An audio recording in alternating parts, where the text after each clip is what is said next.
Welcome to another video tutorial on the concept of cost and management accounting. In this video, we would be talking in detail about the treatment of stock in a cost sheet. In our journey so far, we've spoken about cost accounting, its advantages, its functions. We've discussed the classifications of cost. We've discussed the methods of costing. We had discussed the elements of cost. We've also understood the preparation of a cost sheet. In this video, we will be talking about the treatment of stock when you go about with respect to the preparation of a cost sheet.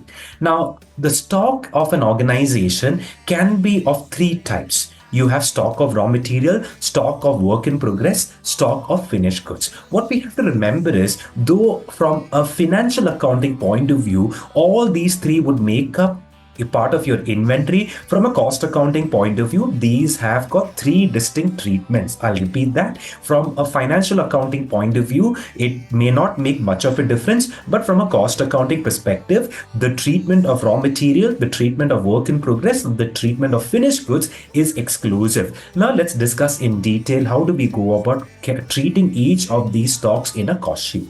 Let's first talk about the raw material. Raw material refers to the material that you end up consuming as a part of your production activity. In other words, this is a part and parcel of your direct material. So whenever we have levels of direct material disclosed as a part of our cost sheet, it need to be treated as a part of your prime cost. When the various levels of materials are declared, then what we would do is we would always start off with opening stock of the raw material. To that, we would be adding purchases of new material.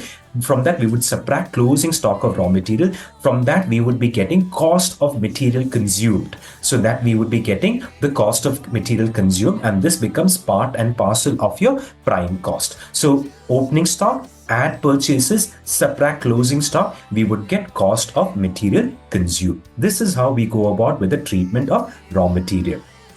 Now let's talk about the treatment of work in progress. What is work in progress? Work in progress refers to semi-finished goods. Now, from a cost accounting point of view, work in progress is a part and parcel of your factory overhead. When the levels of factory overhead work in progress gets declared in your cost sheet, what you would do is, after calculating the prime cost, you have to factor all the factory overheads in your cost sheet.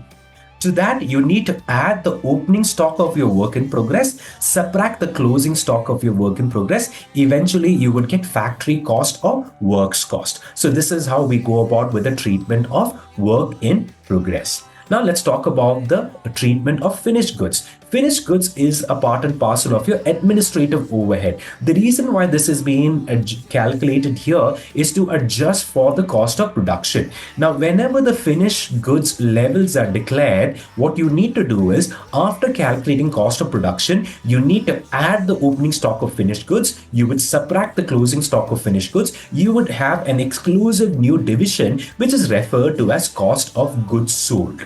So this is how we go about with respect to the treatment of finished goods. So a quick summary: in this video, we have discussed the treatment of raw material, work in progress, and finished goods in a cost sheet.